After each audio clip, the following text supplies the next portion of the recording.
It's about to go down. We welcome you to the Talk of Life Talk Show with Elma, and that is me. I guarantee you'll never meet another Elma in this world like me.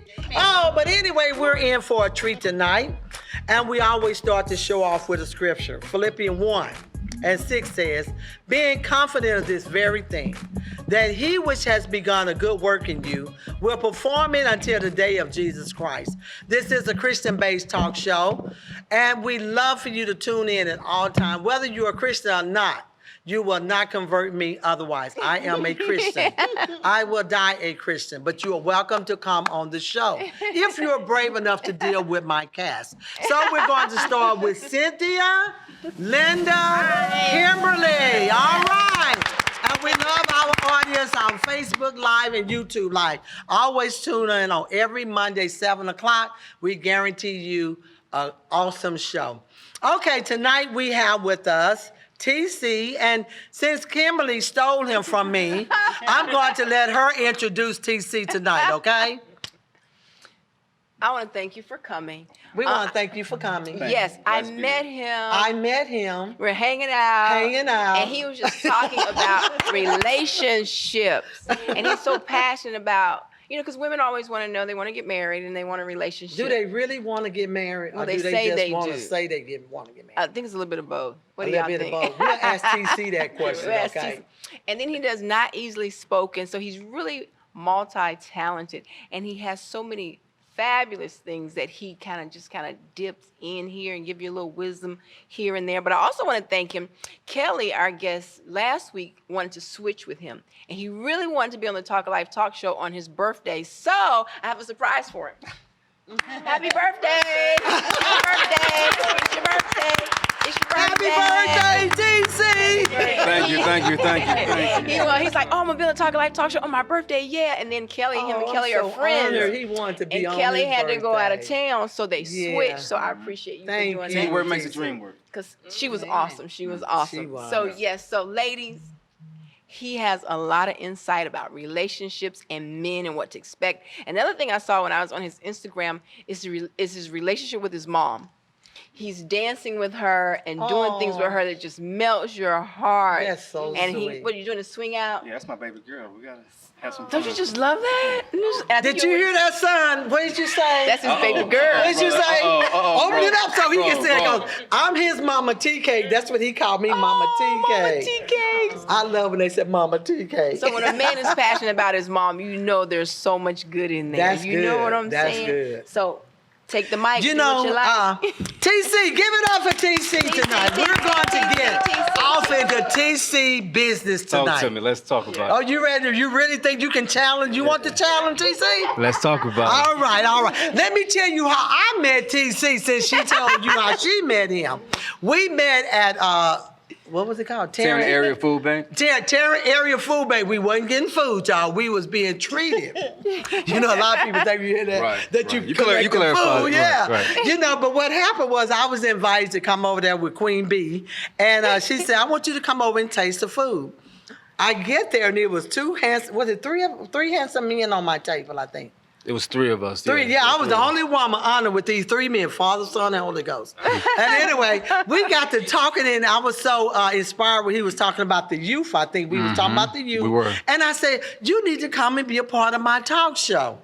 So when Kim told me, girl, I invite this man named TC, and he's this, and I was on the website looking, I said, wait a minute. That's the guy I talked about coming to the talk show. So she stole him. So that's okay. We'll share him tonight. Right. That's how divine connection works, right? Divine connection, yes. Okay, yes. TC, tell me about yourself. What's your passion? How did you get started with this? You call it not easily spoken, men relationship, mental health with children. You really like working with youth. I looked at some of your Facebook page, how you're such an inspiration with the youth and everything. Yes. But now Kim saying you talk about all types of relationships. I do. So we're going to get down and dirty tonight. Let's see get about it. these relationships. Help a lady find love. Let's see it. So to answer the first question, my passion is people. Okay. You know, I'm in the people business. I love to help people find and to maximize their purpose. And I think when I do that for people, as I always say, you know, in the speaking form, that God is so smooth. I can talk God, right? This is a Christian-based talk show. Right. So God is so smooth with it that God can talk through you and to you at the same time. Yes. And so for me, when I get into that vein and the gift is there and the pool is there and God is in the room, I'm on a self-record because I know, God's going to say something in this moment that's going to heal both of us. Because we're two together, truth is in the room. That's right. And so for me, that's one of the kicks that I get out of being passionate about just people. Seeing them being their best self. And of course, for me, it's what I was born to do. It's what I was created. It's what I was created to do. And so when I'm in that vein, goodness and mercy has got to follow. I can tell you getting excited right now. Look at it. Yeah. So when I'm doing what I do, what I'm created to do, there's no greater feeling. And so, but then more important than me, God is doing something for someone. Yes, you're helping somebody. And I'm being just a vessel. Yes. And I think for every test, for every trial, it makes it worth it. Wow. You know, because I tell, myself, and I've said this to people many times before, when I go through something, I tell that whatever it is, you better do what you do, because if I get out of this, I'm going to bring 3 or 4 people with me. Yeah. I'm going to bring 3 or 4 people with me. And I think that's what we have to do.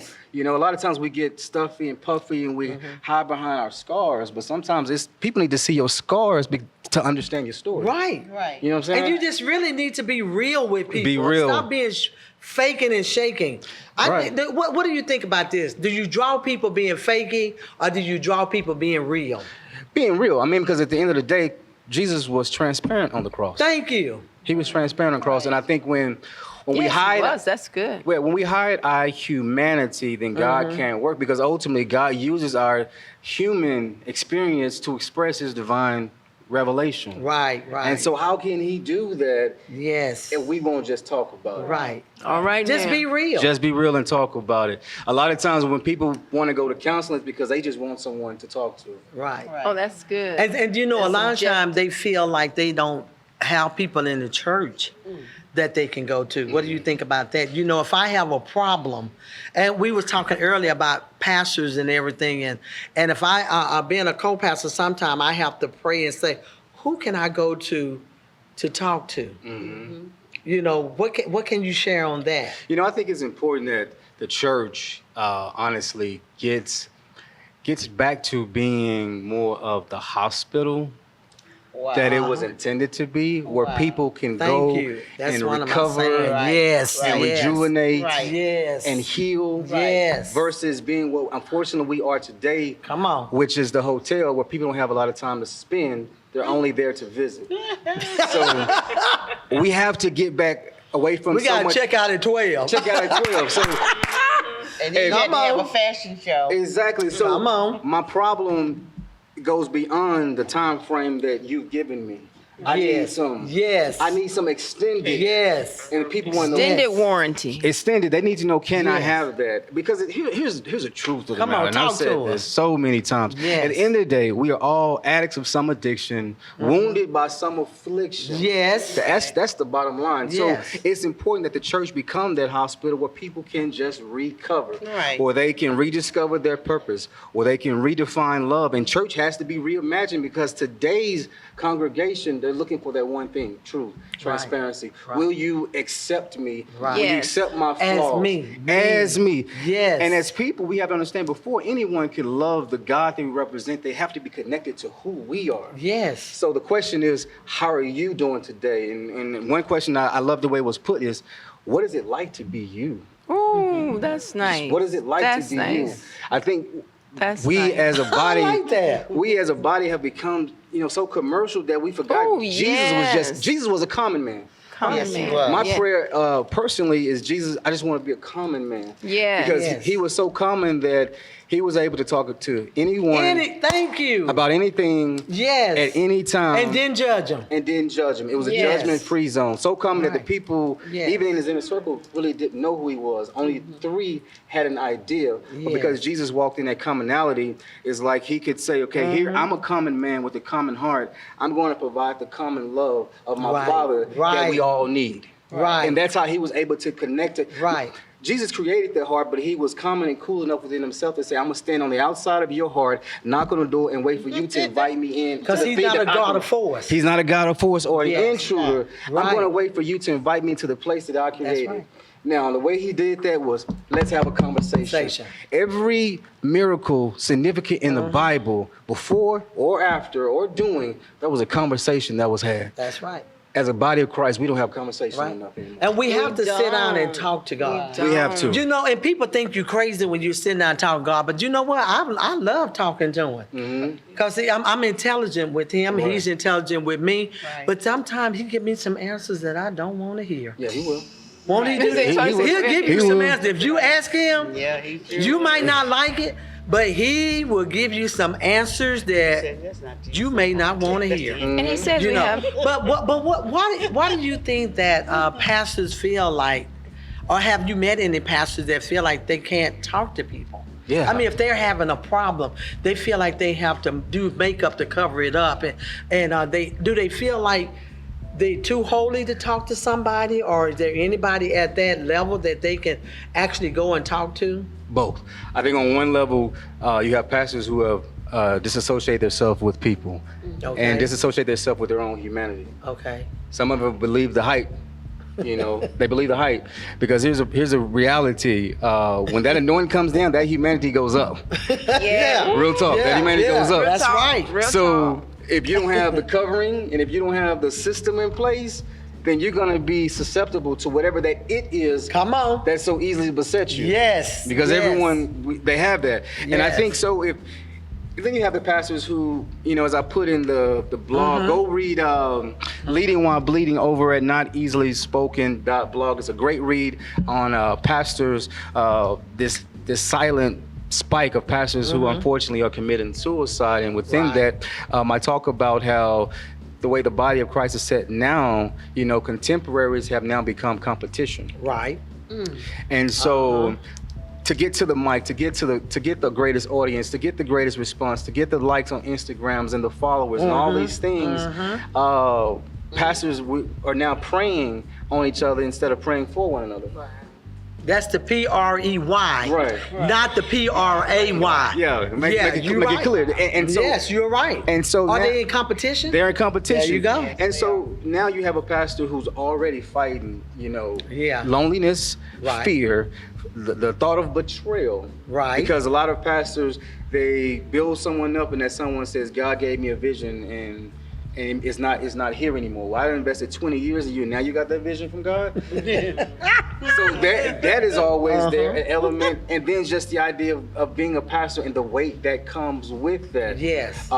Because you still have your humanity on top of that. And so to answer your question, you have the pastors today that are going through all of that. And then they're looking at the pastor down the street who has more than what they have. And someone is telling them that your anointing must not work because of what they got. Right. So it's this. Oh, say that. So is that this comparison spirit now, and this competitive spirit that's taking over the body to where we no longer collaborate. Right. We're now in competition. And so we go down. I mean, I'm from Oak Cliff. We go down. Oak Cliff in the house, y'all. Hi, Oak Cliff. I'm not scared of you, Oak Cliff. Don't be scared. I'm from Cowtown. Don't be scared. We all family. We have neighborhoods in Oak Cliff. Unfortunately, you go down a 4-block radius.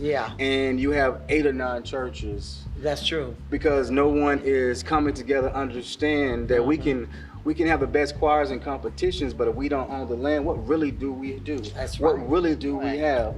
What really is our faith? Right. You know, where is our business sense, and where is our camaraderie for the community? Because every great community, they have sustainable economics, sustainable agriculture, sustainable schooling, and have sustainable housing. If the only thing we have are the biggest churches, what really do we have? Right. And are we learn? This is really good because then you're dealing with Satan in your ear too, telling you, "Hey, you don't have this, and this one got this," so you're dealing with that too. And then sometimes you can lose the focus of the real thing, and that's Jesus. Right. Because you start looking at tithing. If they're not paying a certain amount, because some pastors tell you, "I'm not preaching unless you pay me." Right. You dealing with that, or you dealing with the congregation. If you say one thing, you scared that they're not going to tithe or they're going to leave the church. Do we still have real pastors out there that's preaching God's word, not worrying about that? Or they say, "Hey, I'm going to preach the truth whether everybody walk out or not, whether you give or not." What do you think about that? I think we do still have them there. Okay. I think they still exist. They have to, or the body would have fell and collapsed already. So they are undergirding the church. But I think those who sometimes get more notoriety are those who cater to the conditions of our humanity. Okay. And they pat us on the hand and they tell us it's going to be okay. Because I grew up in a church that was Pentecostal and it was holding us. It was holding us a hill. Holding without no man shall see the Lord. Holding us without no man shall see the Lord. But that type of church. But if you sin, when you going straight to hell or what? Yeah, if you sin, you're going. See, that's how I grew up. What about y'all? Yeah, but mine was Methodist though. Mine was Methodist. Church, If you sin, every Sunday we had to go down to the altar, and if you sin, you were going straight to hell. And I made the mistake, and I told my mom, if I'm going straight to hell, why I got to keep going to church? And I got that backhand lick, so I didn't ask that question. We asked that question no more. It was Church of Christ, and they believe they're the only ones with the truth. Right. So it was really like no love. It was cold. I didn't realize what was wrong until I went and visited a real church. You said that was A friend's church, and it was all loving, and the music, and just it was just a different vibe completely. Right. Because when I went back to my church, I'm like, I don't want to come here no more. But my mom made me come Come in. because that's what we believed, But it was very. Y'all know the Church of Christ how they believe no instruments. They believe anybody has instruments in the church. No women can talk unless it's on a certain day. No, not women can talk at all in the church. Well, yeah, that's true. Yeah, I mean they have like all these rules basically, and it's not. They say they're non-denominational, but they are denominational really because. Oh, guys, I got to tell y'all something funny. You made me think of something really funny. And today, Kim, she's a comedian right now. And the guy said, when Adam and Eve, the reason women couldn't talk in church was because they were unlearned. Oh my God. And he was talking about that today. He didn't mean anything bad about it. I said, you know what? Now it makes sense. He said, what? I said, that's why men are so stupid. Because women they don't listen to us. Right, because it's the women. If it were the women that had to teach them and give birth to them and raise them, that's probably why men don't know anything. And he's like, oh, you're funny. You got him. Because he was trying to say, oh, they were unlearned. That's why they couldn't talk. That ain't why we couldn't talk. That's because it was religion why they didn't want us to talk, because we knew too much. If your mom was raising you, right, and then you grew up and say, well, women can't talk because they're unlearned. Well, how'd you learn what you know? Wow. Because they had a grandma Lois. Well, I'm just saying, it's still a woman. Lois. You remember Grandmother Lois in the Bible? Right. It's still a woman that had to teach that joke, right? We'll see. So anyway, back to this here, not easily spoken. Good point, Kim. I got you. I know what you're saying. These men talking about we unlearned. Yeah, right. But you ain't got but one man up here, so we don't know. Listen, fellas, I want y'all to take a note of how smart I faded back on. Yeah, I saw you fade back. You know how to fade back. Listen, that was good. When you're outnumbered with estrogen, you just fade back. Lean back. Lean back, let it go. Hey, listen, we got to go to the not easily spoken blog, because now this is for the ladies. Okay. This right here is awesome. We did it for the church. Now this one says no ordinary. Well, first of all, he's a creative writer. Right, creative writer, empowerment speaker. Speaking about the youth, I have a nonprofit called Not Easily Spoken, Planned Purpose Inc. What we do is we go into the schools, in school and out of school programs, and we target youth who are struggling with attending classes, behaving in classes, and completing their classes. That's good. Now, we're real big on neuroplasticity, socio-emotional learning, cognitive behavior therapy. We really basically want to go in and tell a kid, let's retrain how you think. That's good. That's good. Because a lot of these kids, unfortunately, they're buried in hopelessness. Yes. And even worse, they've given their dream to someone else who's hopeless. Right. So they have to take their shovel and dig double time to bring up their dream that has been buried in negative thinking. And so we tell a kid, you know, you can have purpose if you do have a plan. So that's what our whole program is about. And you'll be surprised, you know, especially about the boys, you know, our boys. I tell the boys often, especially the ones that look like me, I know that I represent the person that hurt you most. I'm a black man. I know what's going on. Let's just get right to it, because we're gonna talk love. I said, I know I represent the person that hurt you most, but if you allow me the opportunity, I'm gonna earn the thing that we both want in this moment, and that's trust. So why do you say that you represent the person that hurt them most? Because for most other blacks, you set that up. I like the way you did that. I'm listening. Right. For a lot of our boys, they don't have the fathers in their lives. There you go. And so for me, that's what my passion and my purpose. Coming from a single parent house, you know, knowing the effects, what mentoring is, and the lack of fathers, and just all that combined together, I can look at a boy and see, okay, you're causing trouble, but I want to know what's troubling you. Yes, good point. And so when I look into you, I'm going to tell you for the first time, do you know that you are a king? Come on. And do you know what that means? Yes. Okay, so my job, yes, you are a kid, but my job is to be the bridge from kid to king. We're gonna get you there. Yes. We're gonna walk. We're gonna walk this thing out, because I know a lot of boys don't have a father. But once a male comes into their life consistently, love them when they're right, love them when they're wrong, but regardless, love them. They change. And then when you take a kid who's abstract in his thinking, and you give him absolute clarity about who he is. Oh, I'm a king? I can walk like a king. I can walk like a king. Act like a king. Yes. And as I tell them all the time, thinking neuroplasticity, you can't think, you can't become, you can't love, you can't respond, you can't do anything, read, write, no greater than how you think. Right. So as men, how do you think? Because there are four questions, ladies, that cycle, and they got the fellas in the house, they would tell you 4 questions that cycles a man's lifespan. What is your name? Okay. Who are you? What are you going to do? Okay. And when you do the right thing, the right way, at the right time, for the right reasons, but it still doesn't work out. The 4th question is, what are you going to do now? Woo! Now. Yes. What are you going to do now? All this, a man has to be able to think his way through. I've said in that piece too that we're going to get into that men, we live in our heads, but we rest in our hearts. And so the head is where God gives the vision to. Right. So that's why, as I put in the piece, when a woman says, you know, what are you thinking? It's important to tell, because at her natural base philosophy, she's designed to help you think that through. Right. She's designed She's designed to carry that thought and incubate that thought. Thank you. And then even multiply that thought into an action, a habit, or a materialization that you actually need in life for. So all that to be said, that is why I'm so passionate about boys, emotional intelligence. I was just at John T. White Elementary today with my after-school program with YMCA, and I had a little boy that the teachers were struggling with. They yanking him out by the hand, walking him. I said, Bring that boy to me. Bring him to me. Bring him to me. Because I don't like to flex, but I'm going to sit and see what y'all doing. Bring the boy to me. I brought the boy over to me. The first thing I did, I opened my arms. I said, come give me a hug. Come give me a hug. And he ran. Did he hesitate? Not at all. He ran right to, wow, that was awesome. Gave me a hug, and that is what broke it. I didn't have to ask what he was doing. I saw what he was doing. He needed love. He needed some love. And he was a first grader. They wanted him to be for 3rd graders because he's an extremely smart kid. He was more afraid because he didn't know anyone in the group. So he acted out against the group. Right. Because that fear. Because of fear. Yeah. So what I'm going to do is I'm going to love that fear. I'm going to love that fear away. And I like the way you said that, because guess what?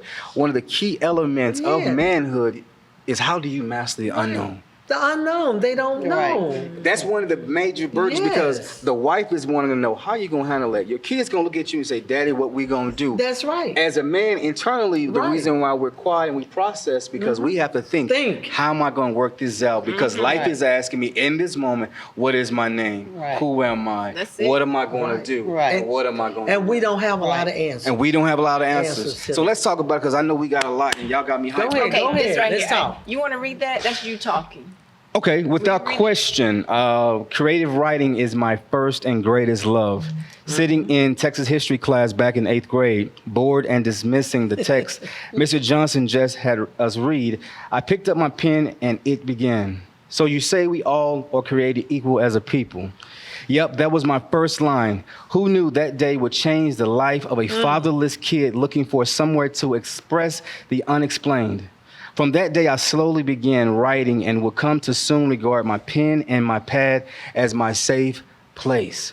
From then to now, the pen and paper remains a constant confidant, a mirror that allows life to reflect, teach, and reveal who I am, a place to discuss those things not easily spoken.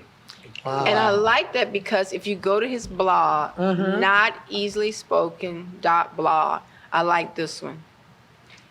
No ordinary church girl. This is one of them. Love talk. Deceptive dating. Okay. What matters most to men in a relationship? Why do strong women struggle when dating? How do we balance, is that religion? Religion within our relationship. Let's talk about it. The other one is sheep and the wolf. All right. And this is the secret war that blinks between the eyes when sex becomes both your sin and your sanctuary. Ain't that tough? That is. Wow. Now this one right here, open letter to black women. Black women. There are good black men who want to love and cover you black women. That's true. You have got to read that. You gotta read that. You gotta read that. You want me to? You got to give us let's some talk. of that. I like that. What was that last one he just said? Wait a minute. Open letter to black women. Yeah. There are good black men who want to love and cover you black woman. Because I have 2 sons. They need to. Let's talk about that one. About them. I love that. I want And them the to get church some girl is good, too. good women, good wives. And what about them sheep? Between the sheep. Oh. The sheep and the wolf. Okay, open letter to black women. I was sitting in a class, I forgot which class, sociology class at UTA a few years back, and we got on the topic of social exchange. And that's when predominantly black men with education and status, they exchange their blackness by marrying a white woman. And so it's called social exchange because we're giving that one thing for that social mobility. Wow. And it was a white teacher who was teaching it real great. And the conversation started to happen in class. Okay. And so inside of me, I'm thinking, okay, I don't want to speak now because those who may not know our culture will take this conversation that we're about to have as a snapshot and say that they are just chaotic and they don't get along and, you know, there is no unity between the black man and the black woman. But I did hear that day the black women started to say, well, black men think we're too aggressive and black men think that we're too independent and black men think, and in my head I'm like, no, that ain't it. No, that ain't it. Shut up, Tony, don't say nothing, that ain't it. And then a white girl tried to say something about, well, isn't it said that black women are too mean or too something? And the black girls just straight dismissed her and kicked her out of the conversation. Like, sister, this is our conversation. Leave us alone. And so I got home and I was so vexed by it, but I was so inspired by, okay, as a black man, we don't talk enough to our black women and let them know what we really feel, what's really going on. I like that. And so I'm like, okay, well, let me represent and talk for the brothers. And so in this piece, Open Letter to Black Women, I talk, it's got 3 parts actually. I talk, about that social stratification, you know, what's going on with that and social exchange. Then I talk about the dynamics between the black man and the black woman. And the main thing I talk about is the lack of trust. That there's a lack of trust between us that we can't not necessarily hear or see the black woman, and the black woman can no longer hear and see us. I use example too, for some black women, the idea that the absence of father is not there. Yes. That it causes a automatic default of suspicion. and a lack of we love you black men, we honor you black men, but we don't trust you black men. And so on one level we put you on the pedestal because we know who you are, but the next level we don't have that great expectation for you. And so the black man is caught in between. And then I put it this way, I said a lot of black women, they're walking down the aisle of life, and it's supposed to be a man that takes them to the next man that's supposed to love them. And the problem is, and that's the father. Right. But the problem is we haven't had enough fathers take their daughters to the next man that's supposed to love. So by the time she gets to the man who really wants to love her, that really wants to cater to her, she has all these things and traumas, because as it said, childhood drama creates adulthood trauma. So that's right. So she gets to him, and now both of them are trying to figure out, how do we love each other? And he's saying, I want to love you beyond your hurt, but am I really responsible for fixing the things that I did not break? Right. Because another black man could have hurt her. Because another black man could hurt her. And as I've said this in the piece, that's where the trust come out. The trust has to come out. And then if she's hurting because, we gotta admit as black men, we have left our women in a place where now they're trading in the crown on their head. And now they're taking on what we were supposed to do for them, be it because we're incarcerated, or we just gave up on fatherhood, or we gave up on manhood. We have left our black women in a position. I even talk about it from the slavery standpoint, how even in slavery, black women were transformed and put as the head. The man was stripped from the household. He was pretty much put in a stud position to procreate, but not to recreate love. There was no recreation, just procreation. And then you have the kids. The woman saw that black boy, that black man beaten and stripped. So now she nurses him on her fears and her, baby, I just want to protect you. So now you have a lot of black mothers who protect their sons. But they raise their daughters to be really strong and independent. But the boys are not. And that goes all the way back to slavery. So we have a lot of things generationally that's happening. And finally I put, black women, we love you. Every shade, every color, every height, every weight, we love you. There are black men that want to love black women, that love you for your independence, love you for your strength, that we recognize, as my grandfather told you, had it not been for the black woman, the black man would have no longer existed. Woo! Say that! Because of this one reason, my grandfather put it so eloquently. He said, when Toby was on that plantation acting crazy, and the slave master went to go whoop him, often it was the black woman, when a black man stood and like, all right, forget him, he about to get a whooping. She threw herself in front of that whip. And here's another point that gives me chills even to this day. He said often it wasn't rape. Often the black woman gave herself as a ransom so the black man can live. So son, always respect the black woman because of what she has given and what she has done throughout history. And even she gave herself as a ransom through the civil rights movement, when so many women really were undergirding all the leaders and allowing them to be in a position to set us free. So we have to always love and respect our black women. Yes, I love that. Did you young men hear that? Get you a strong black woman. Thumbs up, thumbs up. Oh, that sound is so good. So with So go out there and read Not Spoken blogs. A lot of stuff there. It is. We got a lot of stuff there to talk. The wolf and the sheep. You really want to talk about that with church people? Okay. I did a sermon on the wolf and the sheep. That's good. That's a good one. Or do you want to read that one? Because that is really good. I could read it. Let me see. Where them sheep go? Come on back. Right there. All right. Church people, bear with me. All right, the root is deep. I'm taking it day by day, crossing my legs and breathing slow within my bed.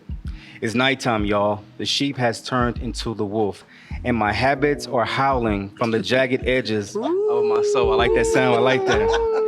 Wondering when will I succumb to the urge and let the wolf run wild. The wolf whispers, I have things to do and people to touch. You have indulged me for a lifetime, and now you think you can just give me up? Child, please. Let me do what I do the way I do. I will satisfy your appetite and be gone by the morning. But you see, the only problem with this is that when the wolf leaves and the party is over, after I have had my fun and no one else is around, I'm left to deal with the shame of my deeds and the pain that still remains. So tonight I watch the clock, hoping I can make it until morning where safety is found within a new sun. Wow. I flip the channel, hoping to distract the urges that wants me to pick up the phone and make that call. Booty call. You know the call. Amen. That call. Really? The booty call? Yeah, that call. That call. You know the call. Booty call. Yeah. That call that is so easy to make but so hard to disconnect from. You're right. Hours pass by slow. I want to say yes, but I need to say no. I recite every quote to help me stay focused, but honestly, y'all, they ain't working. For when your body is accustomed to instant gratification, how do you go cold turkey? How do you trust that you have what it takes to withstand the withdrawals? When the spirit begins to sweat and ache and your appetite hungers for that familiar taste, how do you rewire the part of your psyche that makes this your drug of choice? How do you recode the programming of your thinking so that you will not default to it to avoid the stresses of the unknown? Simply put, how do you change your life so that your life will change? The struggle is real, and this is a secret war that blinks between the eye when sex becomes both your sin and your sanctuary. Inevitably, time is the ultimate test when you seek to chop down this ancient tree. The moment of truth that comes when your spirit is drained from the strain of denial, when fatigue sits in and you're at an impasse of breaking through or simply breaking. When what you want to do, you know is no good. When what you will to do is easier said than understood. Alone at night, I toss and turn, trying to find the great escape within sleep, which seems to be the only place I am safe from myself. The dreams rustling within or the enticement of enchantment, as I am tied between the person I want to be and the person I am. Addicted to the prescription for pain I readily chose that now has me trapped without a choice. Regretting that to sex I surrendered the secrets of my soul. Maybe you know what it's like to be fixated on the fantasy of a life free to do what you want, to roam in search of self only to find all kinds of other things, like habits and people you thought were a part of the journey, yet they turned out to be nothing more than dead-end loves that left you stranded on the road of regret. The struggle is real because when you realize what you thought you could control now controls you. When curiosity leads to calamity and the dead-end loves detours you from your destiny, when you've lost time, good relationships, and stability, when you are empty because you have given away so much of you and fail to receive equal or greater value in return, when you have to face regret and admit that what you played with played you all along. When you are tired and more than fun, you now want freedom. Just getting through the night and keeping the wolf at bay is a win worth celebrating. They say, if it doesn't challenge you, it won't change you. And whatever you seek to do with ease, you must first do it with diligence. So I say, bring it on. I'll take it day by day and commit to the day where I am at full strength because I respect my weakness, so that the tree may fall and the root may remain dry, where my bed is no longer my prison, but my chamber of peace, where I'm no longer a slave to time, but a master of it, where I no longer have to dread the sunset, and where the sheep no longer has to be afraid of the wolf. Whoa. Isn't that good? That was awesome. Not easily spoken. I have a real quick question. We got to get ready to close, right? Though. But okay, now, do you think it's true that a man can change for a woman, or should he already be the man he needs to be before he meets the right woman? I don't think a man changes for a woman at all. I think I said you can change. At all? Change me. Yeah, You saying that the woman can change the man? What I'm saying, Is that what they you say? know all these romantic songs say, "Shorty, you changed me. You know, I'm changing for you. Now that I met this you know, it's like that. Yeah. Feeding into those, you know, sweet nothings and those cliches, Lies. those lies. Is that a lie that a man will start changing because he met the right woman, or should he already? Now be that is true. That is true. it is? That part is true. Okay. A woman can't change a man, but when a man is inspired by the love and just the way a woman carries herself, her level, he's got to level up. If he wants her, he'll level up. He'll start getting in the mirror and saying, "Okay, you know what?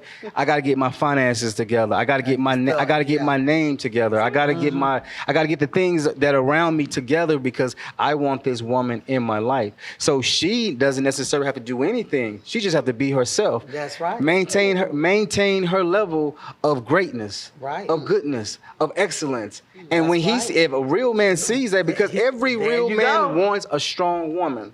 Oh, I wish my husband was on here. Oh, he is back there. Hey, Apostle. Every real man wants a strong woman. That's so right. when a real man finds a suitable help me, or the idea, she could actually help me, then okay, I'm going to change for that. Because I'll put it this way, real men talk, when we say she has it, you know, she has that it quality. That's what we talking about. Did you do that? I had that. My husband always says that. He always says I have that it. My husband always says that. Steve Harvey mentioned that too. He always says I have that it. It's a certain language that we talk, because now what that it means is she has the thing that I want to invest in. Ooh. Now, it's and I've said this on a different podcast. In fact, that Deceptive Talk that's on on the website, you can hear it there a little bit.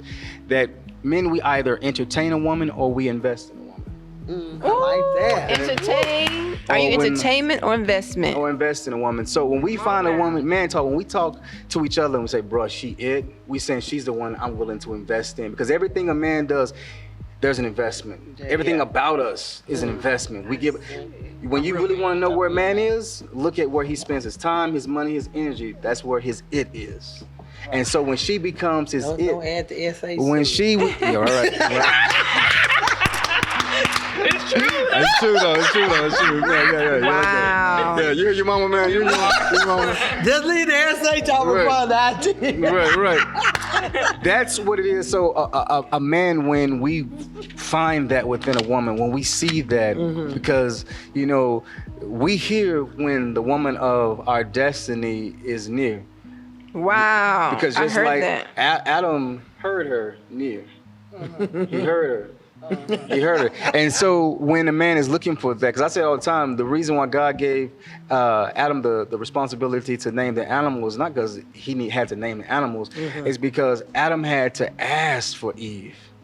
And put it this way, no one appreciates what they don't ask for. Now, God knew he needed Eve, but without him actually having the need and recognize within himself, had God just given Eve to him, then he wouldn't have appreciated her. Right. The reason why he appreciated is because he had to name all the animals and found that none of these are suitable for me. When she came, that's when he can say bone of my bone and flesh of my flesh, because I've seen the other bones and that ain't my bone. I've seen the other flesh and that ain't my flesh, and that's how they became one. So a man always knows when she's near.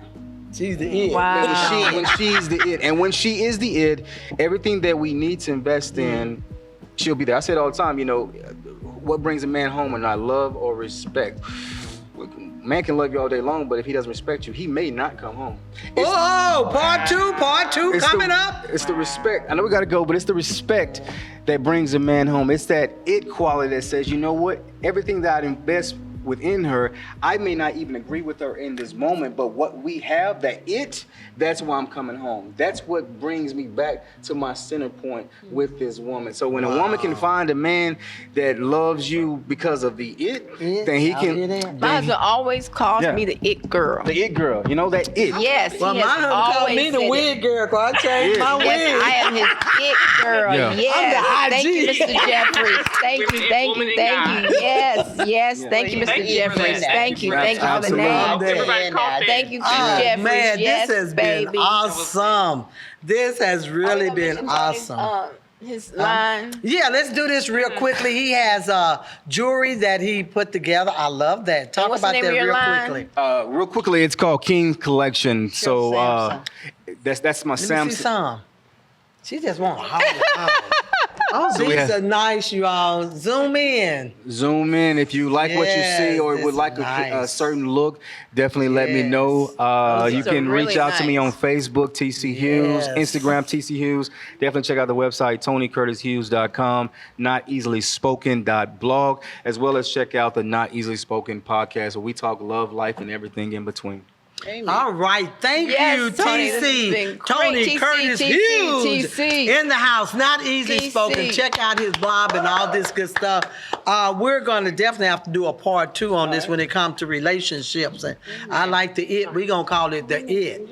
Yep. Without the SH. But anyway, we thank you, Tony, for taking the time to come out, and I'm glad that she invited you. But I invited you first, so I'm gonna take credit. Okay, we'll take a high five on it. That's how we do it, right there. All right, that's the reason why you have to carry yourself, because you never know if you're gonna meet the person again. And so it's just been a blessing to have you on the show. Thank you for taking the time out to come and be a part of the Talk of Life talk show, and we.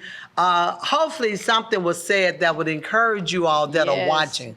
Go to his blog, comment on it. Stay tuned. Next Monday, same time, we will be back. It's about to close out. Close out, yes.